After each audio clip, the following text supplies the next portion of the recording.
नमस्कार दोस्तों, मैं हूं मुस्कान खान और आप देख रहे हैं the exams buddy YouTube channel. दोस्तों, जब भी हम भारत के प्राचीन इतिहास की बात करते हैं तो सबसे पहला प्रश्न हमारे मन में आता है कि आखिर भारत की सबसे पहली सभ्यता थी वो कहाँ विकसित हुई थी। क्या वह किसी पहाड़ पर बनी थी, क्या वह किसी रेगिस्तान में विकसित हुई थी या फिर किसी नदी के किनारे हुई थी। अगर आप ध्यान से देखेंगे तो दुनिया की लगभग सभी प्राचीन सभ्यताएं हैं वो बड़ी बड़ी नदियों के किनारे विकसित हुई है। जैसे कि मिस्र की सभ्यता नील नदी के किनारे, मेसोपोटामिया की सभ्यता है वो दजला और फरात नदियों के किनारे, चीन की जो सभ्यता है वो होंगहू नदी के किनारे और भारत की सबसे प्राचीन सभ्यता सिंधु नदी के किनारे विकसित हुई थी। इससे है जो हमें एक बात स्पष्ट रूप से समझ में आ जाती है कि जहाँ पानी होता है वहाँ जीवन होता है और जहाँ जीवन होता है वहीं सभ्यता जन्म लेती है। तो आइए अब विस्तार से समझते हैं कि भारत की नदियों ने हमारे इतिहास को किस प्रकार प्रभावित किया था। दोस्तों, आर एस शर्मा के अनुसार ऐतिहासिक भारत का केंद्र उसकी महत्वपूर्ण नदियों के कारण ही विकसित हुआ था। इसका अर्थ यह है कि भारत की जो प्राचीन सभ्यताओं का विकास मुख्य रूप से उन क्षेत्रों में हुआ जहाँ पर्याप्त पानी उपलब्ध था, पीने के लिए पानी यानी उपलब्ध था, वहीं सभ्यताओं का विकास हुआ था। यहाँ पानी का सबसे बड़ा स्रोत मानसूनी वर्षा और नदियाँ ही थी। भारत में मुख्य रूप से 4 बड़े नदी क्षेत्र माने जाते हैं। पहला है वो सिंधु नदी प्रणाली का मैदान, दूसरा है इंडो गैंगेटिक मैदान अर्थात सिंधु और गंगा नदी के बीच का विशाल मैदान, और तीसरा है गंगा बेसिन और चौथा है ब्रह्मपुत्र बेसिन। यही चारों क्षेत्र आगे चलकर भारत की प्रमुख सभ्यताओं, राज्यों और संस्कृतियों के केंद्र बने थे। अब चलिए इसे एक छोटी सी कहानी के रूप में समझते हैं। मान लीजिए कि आज से 5000 वर्ष पहले 2 परिवार रहते थे। पहला परिवार ऐसे स्थान पर रहता था जहाँ पानी बिल्कुल भी नहीं था और दूसरा परिवार एक नदी के किनारे रहता था। अब आप सभी सोचिए कि दोनों में से कौन सा परिवार अधिक तेजी से विकास करेगा। स्वाभाविक सी बात है कि नदी के किनारे रहने वाला परिवार ज़्यादा विकास करेगा, ठीक है, क्योंकि उसके पास पीने का पानी होगा, खेती के लिए पानी होगा, पशुओं के लिए पानी होगा और आने जाने का साधन भी होगा। धीरे धीरे वहाँ खेत बन जाएंगे, खेतों से गांव बनेंगे, गांव से नगर बनेंगे और नगर से राज्य बन जाएंगे। और यही प्रक्रिया भारत के इतिहास में भी देखने को हमें मिलती है। अब आर एस शर्मा ने हमें बहुत ही महत्वपूर्ण बात बताई है कि पश्चिम से पूर्व की ओर जाने पर भारत में वर्षा है जो लगातार बढ़ती जाती है।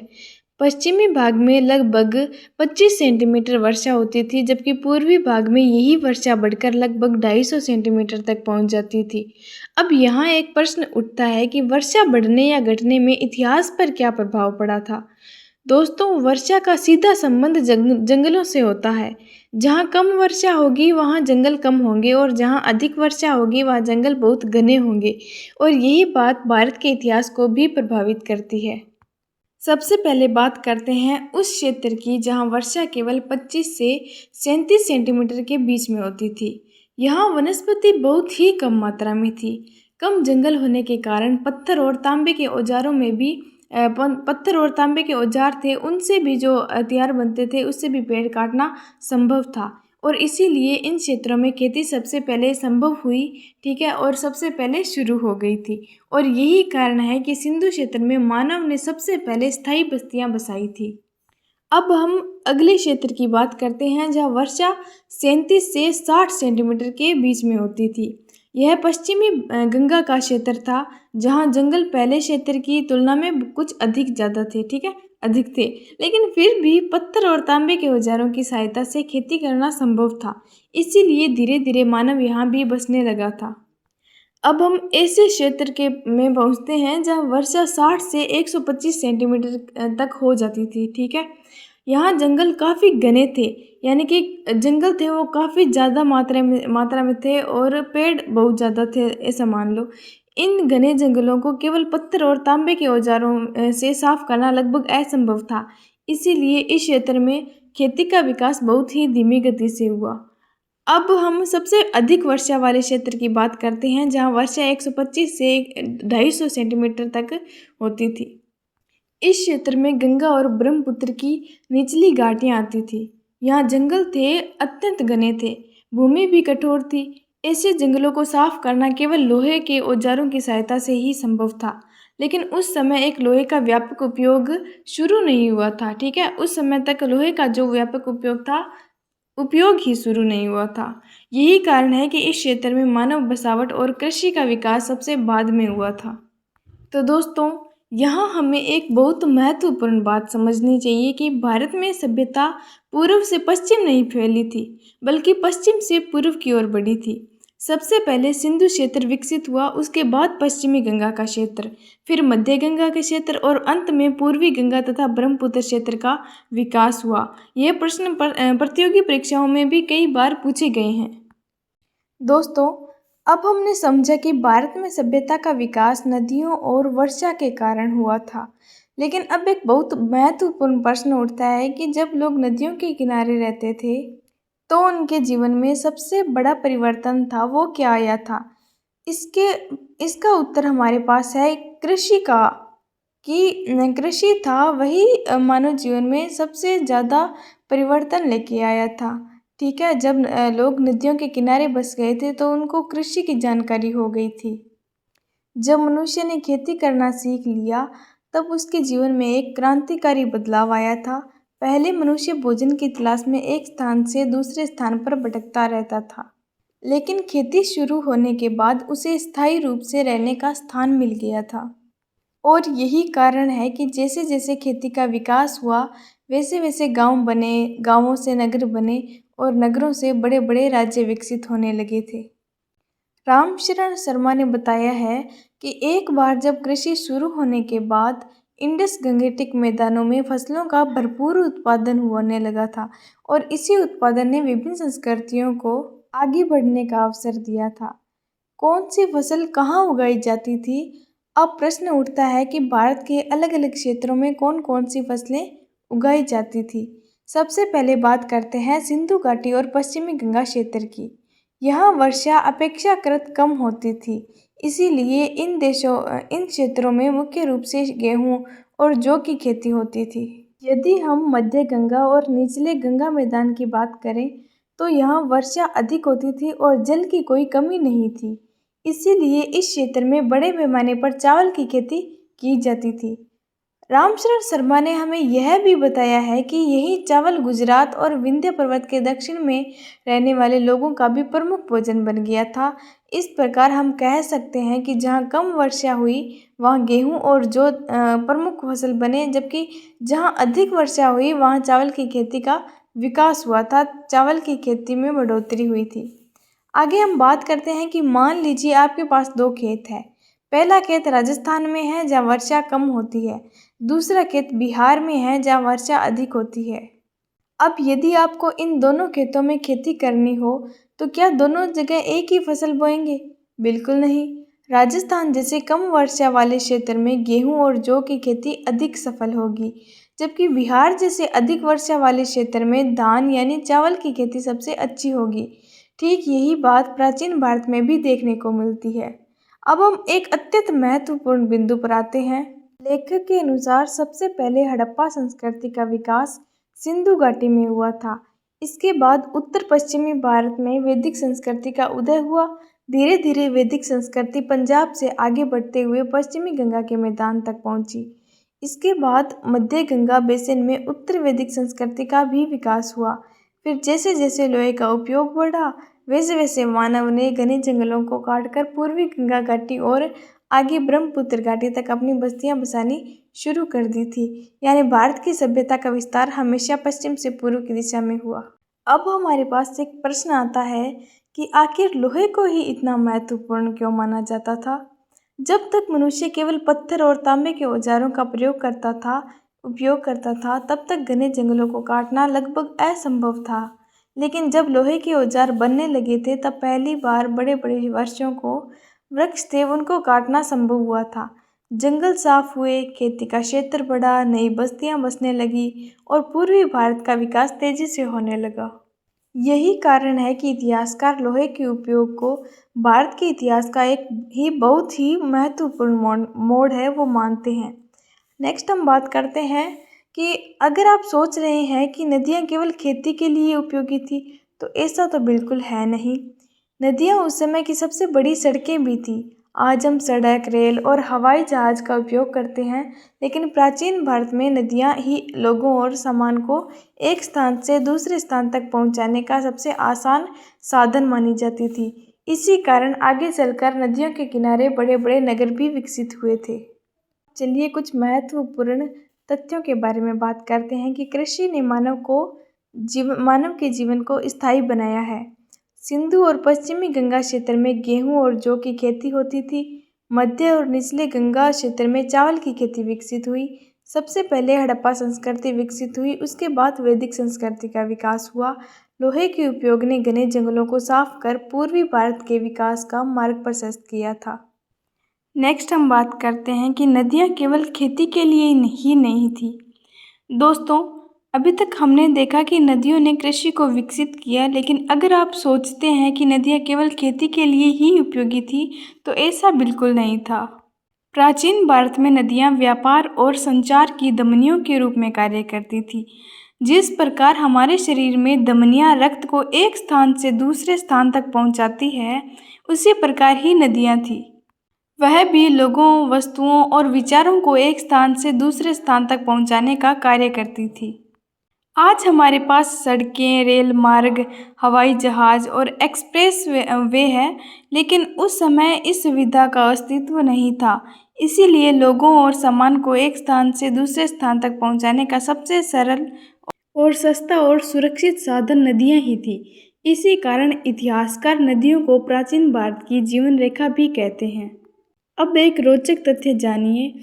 आर.एस. शर्मा ने बताया है कि प्राचीन समय में सड़कों का निर्माण बहुत ही कठिन था। घने जंगल, ऊंचे नीचे रास्ते और पहाड़ों के कारण यात्रा आसान नहीं थी। ऐसी स्थिति में नदियों पर चलने वाली नावें व्यापार का सबसे बड़ा साधन बन गई। ठीक है, व्यापारी थे वो अपनी वस्तुएं नावों में भरकर दूर दूर तक ले जाते थे। इसी कारण सैनिक भी कई बार नदियों के माध्यम से एक स्थान से दूसरे स्थान तक पहुंचते थे। यानी नदियां केवल व्यापार ही नहीं बल्कि सेना के आवागमन में भी महत्वपूर्ण रोल निभाती थी। दोस्तों, अब इतिहास का एक महत्वपूर्ण उदाहरण समझते हैं। सम्राट अशोक ने अपने शासनकाल में अनेक पत्थर के स्तंभ बनवाए थे और ये स्तंभ बहुत ही भारी थे। अब सोचिए, उस समय न ट्रक थे और न ही क्रेन, फिर इतने भारी स्तंभ एक स्थान से दूसरे स्थान तक कैसे पहुंचाए गए? इसका उत्तर है नदियों के माध्यम से।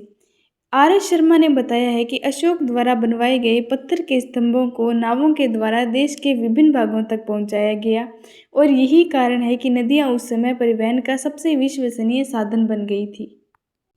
अब प्रश्न उठता है कि नदियों से लोगों को क्या क्या लाभ मिले। सबसे पहला लाभ, नदियों ने आसपास के क्षेत्रों को पानी उपलब्ध करवाया था। दूसरा है जो नदियों ने भूमि को उपजाऊ बनाया और तीसरा है लोगों को पीने को पानी मिल गया था। चौथा, व्यापार और परिवहन आसान हुआ था। पांचवा, नगरों और राज्यों का भी विकास हुआ।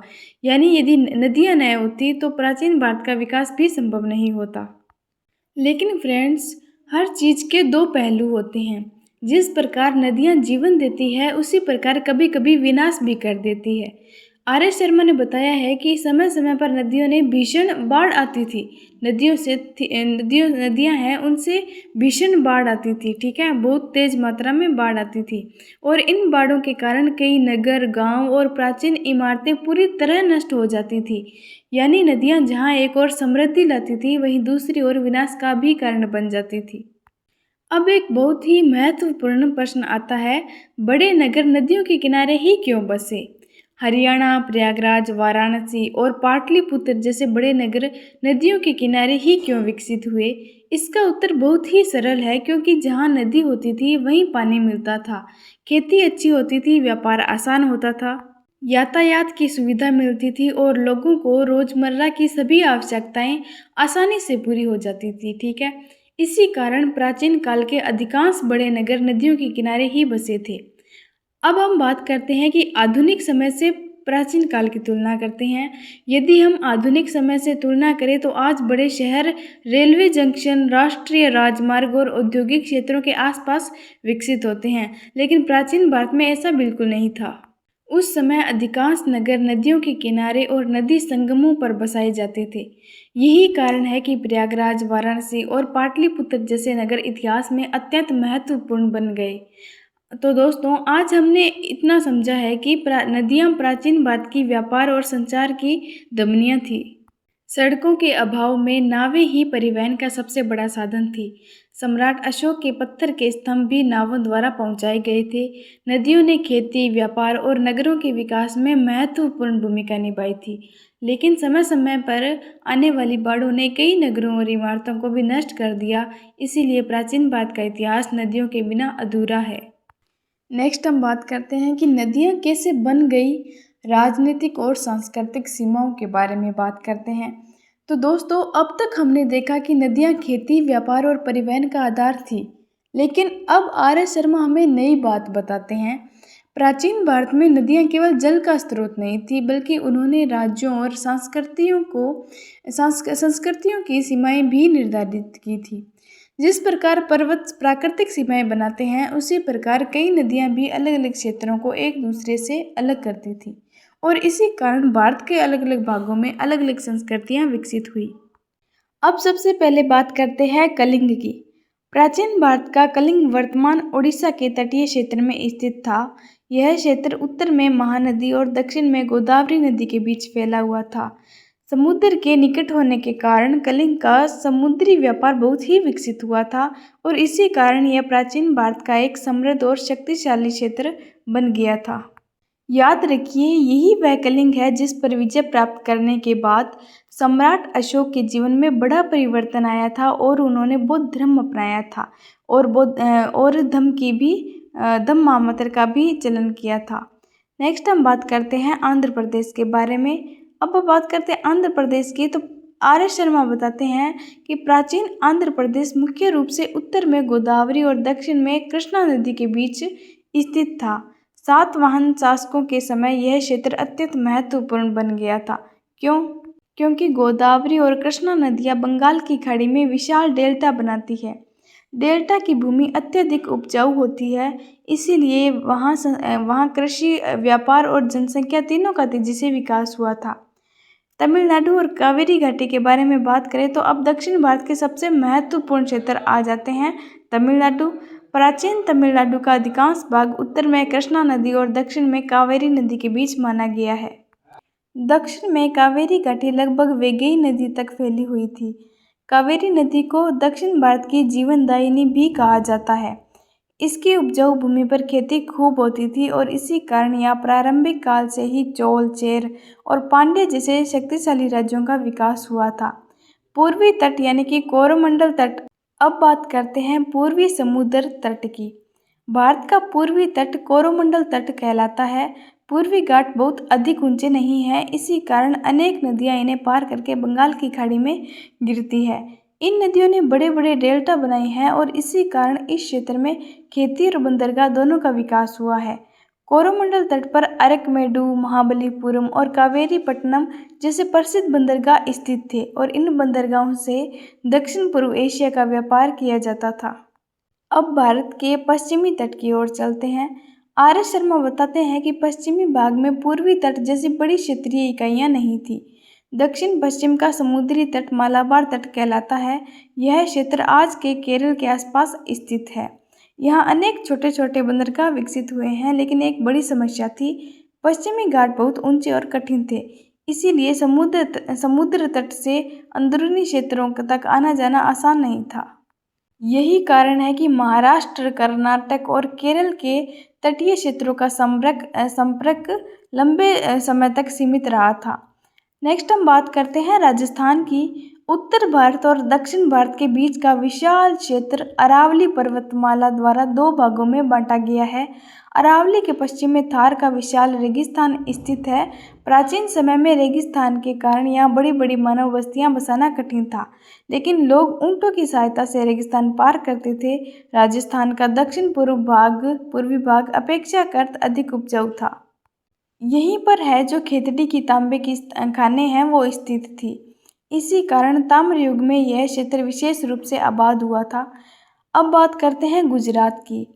गुजरात की भूमि नर्मदा, ताप्ती, माही और साबरमती नदियों से सिंचित होती है। यहाँ स्थित काठियावाड़ प्रायद्वीप में वर्षा कम होती है, लेकिन गुजरात का समुद्री तट बहुत अधिक कटा-फटा है। इस कारण यहाँ अनेक बंदरगाह, प्राकृतिक बंदरगाह थे वो विकसित हुए थे। यही वजह है कि प्राचीन काल से गुजरात समुद्री व्यापार का सबसे महत्वपूर्ण केंद्र रहा है। यहाँ के व्यापारी विदेशी देशों तक व्यापार करने के लिए प्रसिद्ध थे। नेक्स्ट में बात करते हैं कि मध्य प्रदेश की। आगे हम बात कर रहे हैं। मध्य प्रदेश पश्चिम में चंबल, पूर्व में सोन, दक्षिण में विंध्य पर्वत और नर्मदा नदी से घिरा हुआ है। इसका उत्तरी भाग उपजाऊ मैदान कहलाता है, जबकि पूर्वी भाग विंध्य पर्वतों से घिरा हुआ है। आर एस शर्मा हमें बताते हैं कि गुप्त काल में यह क्षेत्र ऐतिहासिक दृष्टि से अत्यंत महत्वपूर्ण था। विशेष रूप से मालवा 6ठी शताब्दी ईसा पूर्व से ऐतिहासिक गतिविधियों का प्रमुख केंद्र रहा। मालवा गुजरात के बंदरगाहों तक पहुंचने का महत्वपूर्ण मार्ग था। ठीक है, इसी कारण इस क्षेत्र पर अधिकार करने के लिए कई युद्ध हुए थे। प्रथम और द्वितीय शताब्दी में शकों और सातवाहनों के बीच संघर्ष हुआ और 18वीं शताब्दी में मराठों और राजपूतों के बीच भी इस क्षेत्र को लेकर युद्ध हुए थे। तो दोस्तों, आज हमने जाना कि नदियां राजनीतिक और सांस्कृतिक सीमाएं भी बनाती थी। कलिंग, आंध्र प्रदेश और तमिलनाडु का विकास नदियों और समुद्री तटों के कारण हुआ था। पूर्वी तट पर बड़े डेल्टा और प्रसिद्ध बंदरगाह विकसित हुए। पश्चिमी तट पर पश्चिमी घाट के कारण आवागमन कठिन था। राजस्थान में अरावली, थार मरुस्थल और खेतड़ी की तांबे की खानें अत्यंत महत्वपूर्ण थी। गुजरात अपने प्राकृतिक बंदरगाहों और समुद्री व्यापार के कारण प्रसिद्ध था। मालवा और मध्य प्रदेश प्राचीन भारत के राजनीतिक और व्यापारिक दृष्टि से अत्यंत महत्वपूर्ण क्षेत्र थे। तो दोस्तों, आज के लिए बस इतना ही। मिलते हैं अगले लेक्चर में। अगर ये वीडियो आपको पसंद आया हो तो लाइक, शेयर और सब्सक्राइब करना न भूलें। मिलते हैं अगली क्लास में। धन्यवाद।